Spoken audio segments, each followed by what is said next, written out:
dayandılar, hamısı zindandılar. Ne oğlanlar, ne adamlar. Bir daha kem cilanay vardı. Özüm benim baş cilanay yaşaktı. Kıygah vardı bak, kıygah. Dimdik vardı öyle kıygıcın.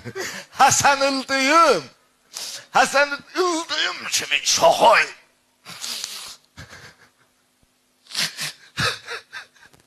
Eyvah.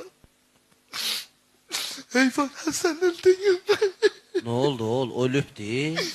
Yo, abattı, abat. Niye? Kız üstünde kendi düştü çaya. Allah aşkına. Bir daha kızı çok söverdi. Kız bilesine naiviydi. Gitti aya. Elə ki gitti aya. Bu da çəkənməz. Gitti olacağım o ömrü. Ömrü, sen ömrü. Saat 2 namilesine xətt saldı. 2 namilesine xətt saldı, xətt çıxayacaq, ölüyor. Heyvan gitti düştü çaya, çok ya paça olandı. Ya çok yumuşaktı, niye sen İmine Bey adam öldü?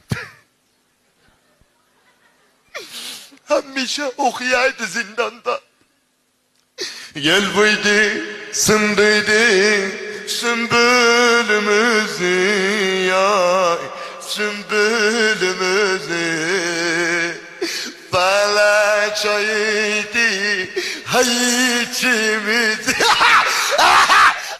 Dedemin derdi yolu var lanet. Meh olarsan. Rəhmətli oğlu qoy bir görək nə deyir axı. Ulan bu adam yoktu evde.